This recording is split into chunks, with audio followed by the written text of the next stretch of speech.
Après 2 jours et demi de remise en état de l'aire ouverte, le site archéologique du temple du Berru à Montferrand est à nouveau prêt à la fouille. C'est la fouille d'un temple, ou peut-être même de 2, un temple à plan centré, ce que l'on appelle conventionnellement un fanum, qui est un plan absolument typique de la Gaule romaine et des provinces avoisinantes, les Germanies, la Grande-Bretagne. Un édifice rectangulaire tendant vers le carré de 16 mètres sur 15, avec une cella, c'est-à-dire une pièce cultuelle, celle qui abritait la statue de culte au centre, et puis une galerie périphérique de même forme qui enserre cette celle-là.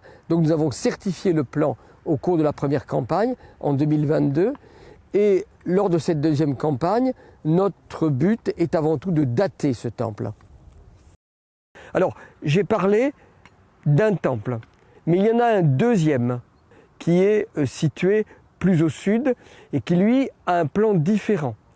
Un plan qui se rapproche davantage de ceux des temples gréco-romains qui ont un vestibule qu'on appelle le pronaos, qui précède la salle qui contient la statue de culte, la cella.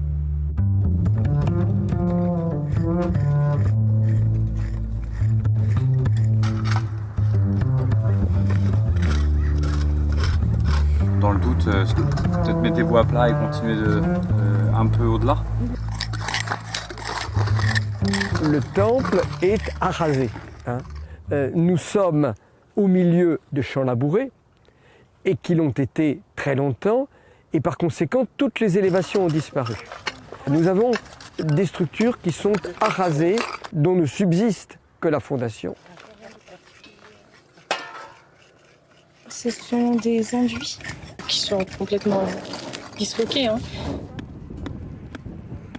Notre enquête est une enquête qui prend en compte toute l'épaisseur chronologique, toute l'histoire du site, les perturbations agricoles modernes, et en remontant dans le temps, la dernière fréquentation au IVe siècle de notre ère, et puis en remontant encore dans le temps, la destruction du temple, son utilisation, sa construction et les niveaux antérieurs, c'est-à-dire les niveaux gaulois du IIe siècle avant.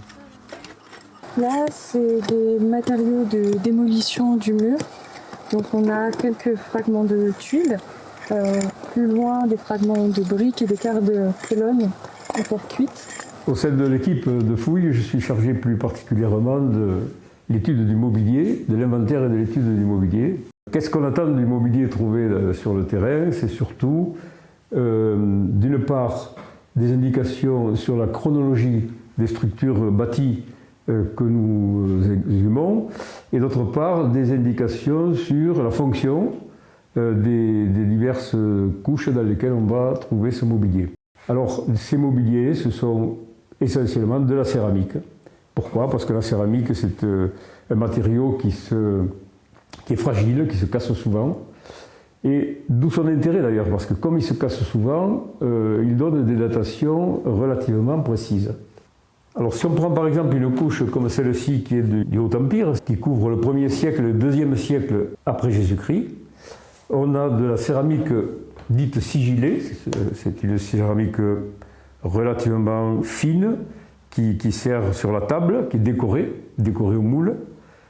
Donc tous les jours, il y a un petit contingent de mobilier qui est lavé. Bon, le lavage consiste d'abord à enlever la terre qui est restée présente sur les objets, sans toutefois les abîmer, c'est-à-dire qu'il faut doser la force en fonction du type d'objet. Bon là c'est par exemple un fragment osseux d'un os d'animal qui est relativement solide.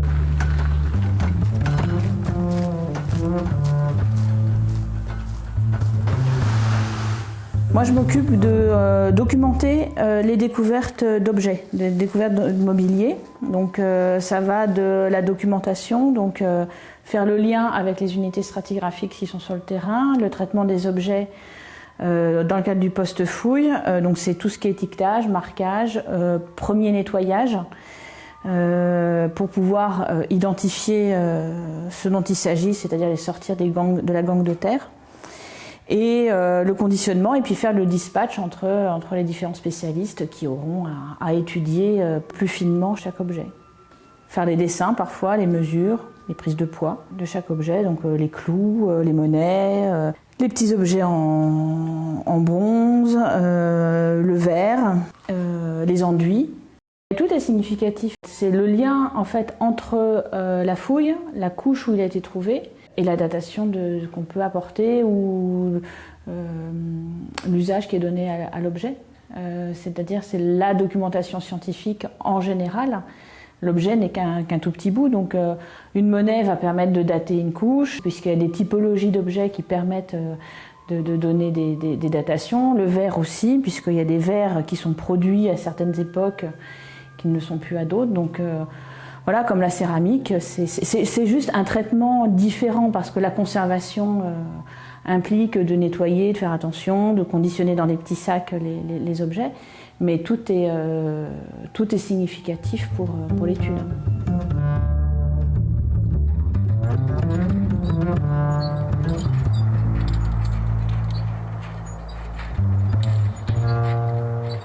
Ce temple de Montferrand est extrêmement intéressant parce qu'il se situe à la limite sud de l'aire de distribution de ce type d'édifice. Par conséquent, il permet d'observer à la fois la diffusion de ce type de plan et puis de réfléchir aussi sur les modèles de celui-ci. Alors il y a tout un débat sur ces temples à plan centré.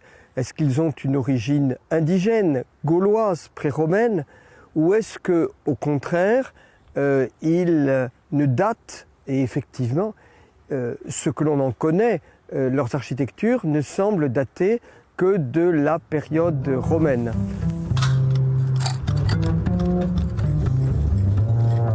Le mobilier n'est pas très abondant, alors il y a des éléments précisément qui se réfèrent à la construction, comme les clous de charpente en particulier, en fer. Il y a également un certain nombre de formes céramiques qui portent témoignage sur les phases d'occupation du site.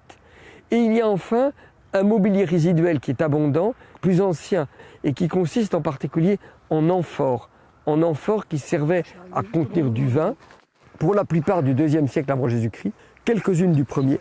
Ces amphores sont nombreuses, et nous sommes ici sur une étape essentielle de cette route du vin, qui est documentée non seulement archéologiquement, mais aussi par un texte littéraire, un plaidoyer juridique de Cicéron, en 69 avant Jésus-Christ, le plaidoyer dans lequel il défend un gouverneur de Narbonnaise, Fonteius, qui percevait des taxes sur le vin sur cette route entre Narbonne et Toulouse.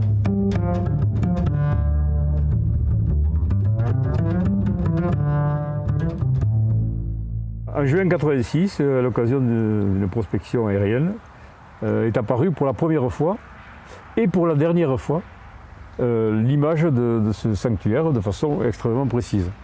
Ce temple à plan centré, il n'avait jamais été fouillé, contrairement à d'autres édifices de Montferrand antique, en particulier à Perclouc, des thermes et surtout des édifices chrétiens, des basiliques funéraires paléochrétiennes.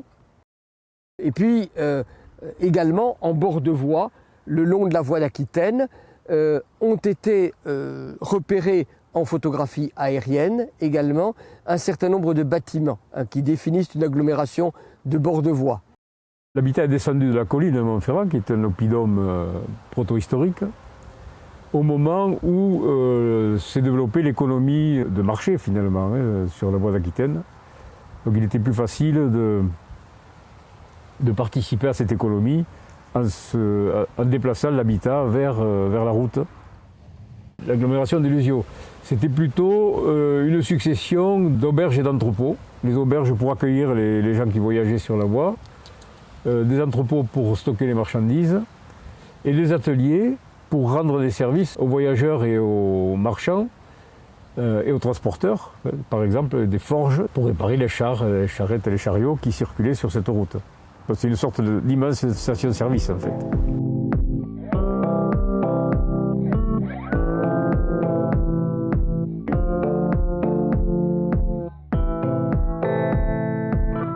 C'est une fouille programmée.